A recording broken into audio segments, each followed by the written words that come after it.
Howdy, howdy. We are live. Little technical difficulties today, but we are here. Here we are talking about regret. Perfect. Perfect.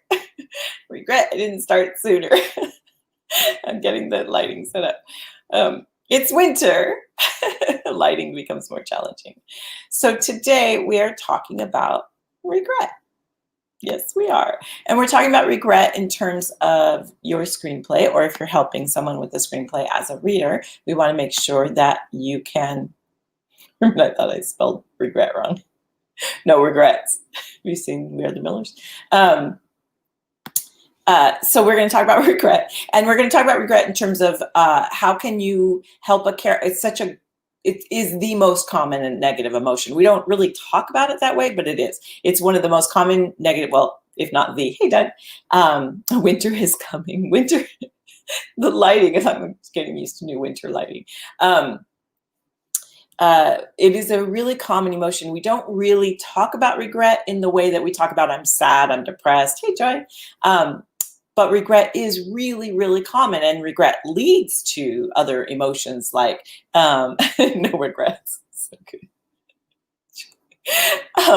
It leads to other, regret can be one of the it fuels other emotions. It's kind of like anger in that way, where people will say, oh, I'm this or that, but really they're just angry and they don't want to say that they're angry. So they become depressed or passive aggressive, or, there's all kinds of things that really, fear and anger, are turbulent underneath a lot of other things. Regret has that similar thing, but in some ways it's a little sneakier, right? Like, we don't really realize that what we're feeling is regret. We think we're feeling nostalgia or sorrow, or it masks in a lot of different ways. And so when I started thinking about, this is a cool topic, because it can be something, it can be one of the main things that is an obstacle, for sure, because regret also can lead us to fear. It can lead us to not taking steps because we regret the way something went. So we're going to give you 5 tips. So funny. We're going to give you 5 tips to reversing regret, both so that you can explore it in a screenplay, because it's such a universal emotion that if a screenplay is not feeling authentic, this is something you can play with. Like, does the character ever regret what they're doing? Either they don't, which is something you can play with, that they have no regret ever, which is funny, no regrets. So it can be funny, or it can be horrifying, or whatever. Or, hey, Leanne, I see you. And miss you at homeroom today. And also, it can be where people, are stifled or paralyzed from regret. So when you look at this, as we go through these, think about it both in terms of a screenplay, and of course there's a handout, and 5, my lord, and there's a handout, so you can look at it, hollywoodgatekeepers.com/free look. That's where our handouts are each week.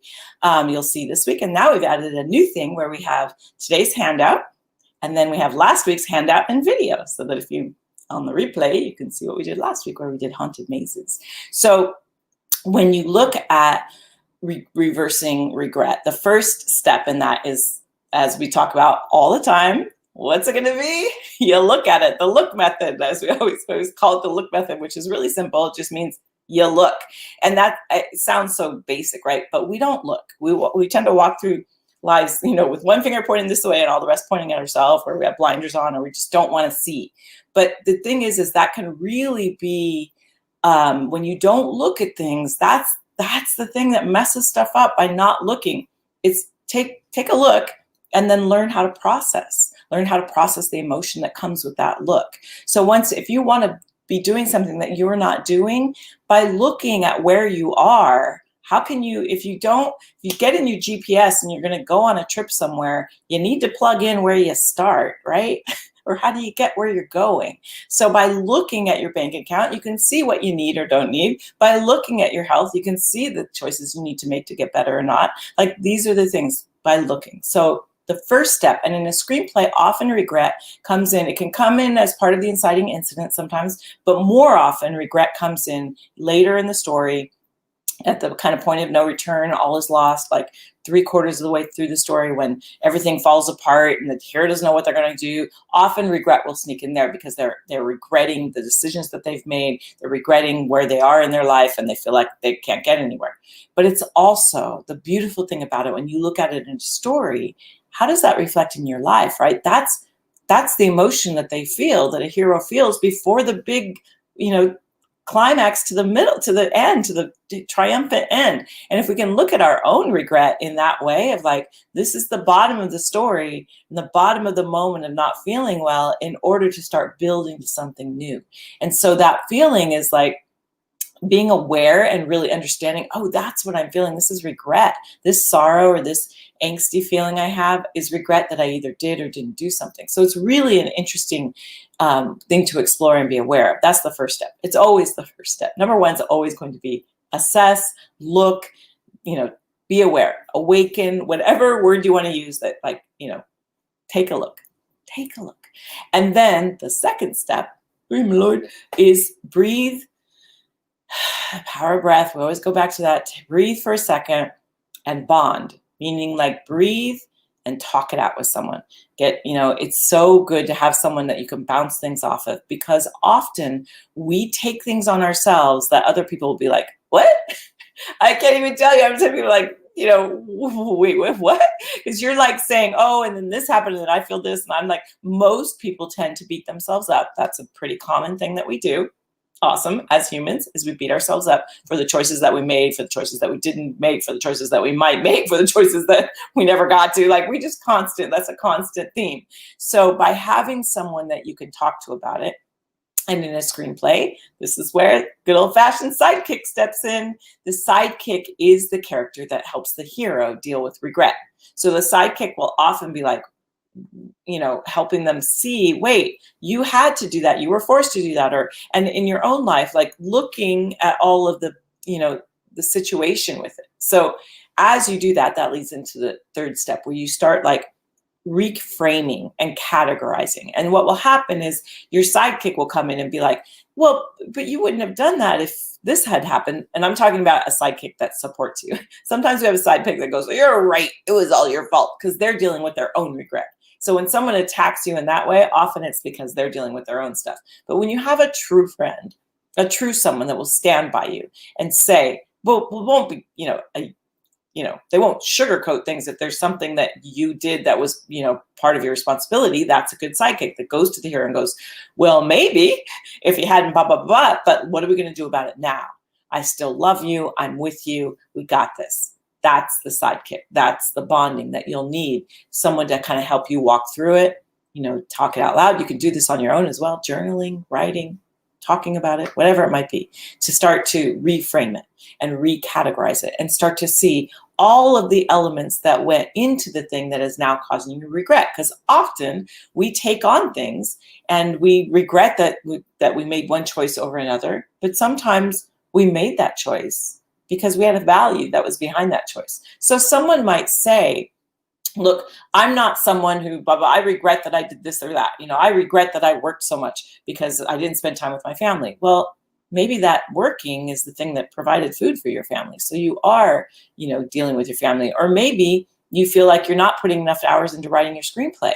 But if you're not writing your screenplay and you're regretting that you're not writing it, but it's because you're spending all of your time taking care of your kids, then there's a balance that we should strike, because we want you to write your screenplay for sure. But it's just your values. It's learning when you start to look at it and go, oh, it's because I'm valuing this thing over that thing.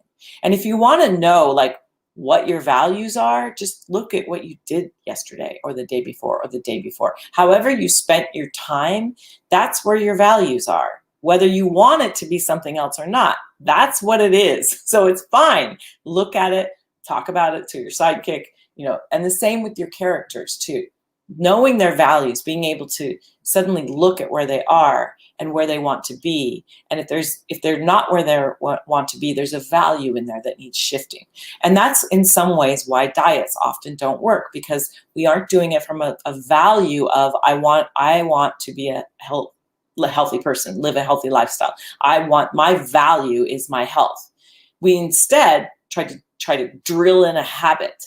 And you can drill a habit all day long, but if you don't have the value underneath it, it won't stick. That's why things don't stick. When you want to be a certain thing, you got to step in and value that thing.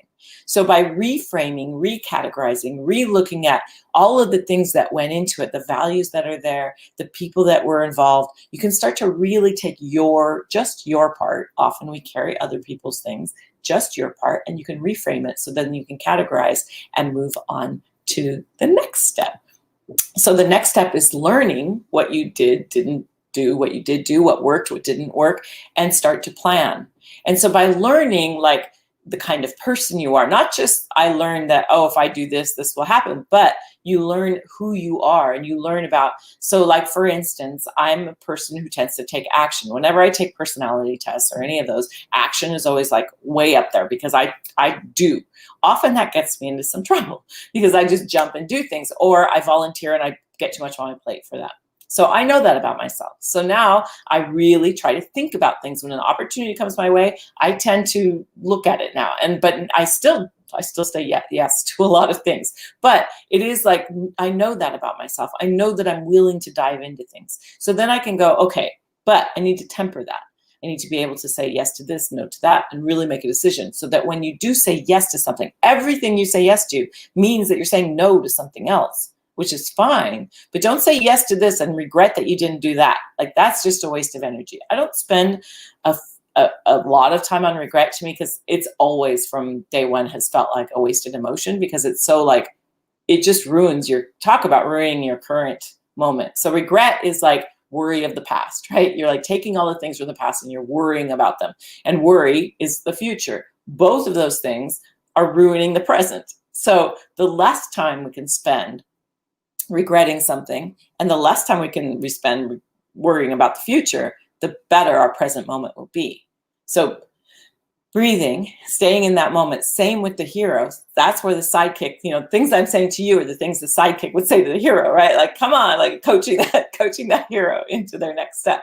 So by learning and then planning what you might do. So now I plan a little bit better on what I'm going to say yes to, what I'm going to say no to, what I'm going to do next. I still get into trouble all the time with this because this is one of my main struggles, is that I just want to do everything. I have so much fun. I love learning. It's a huge value of mine as well. I don't even like, I actually choose the values that I want and then work every day on what is the value what can I do towards that value? If I want to be healthy, what is the value I can do towards that, etc. And some of them are, believe me, work in progress, but like, I don't even put learning on there because I will never not learn because that's just something I love doing. So know what your values are and then reflect and plan your life based on that, being able to not have regret over the path not taken, but instead like make a plan moving forward.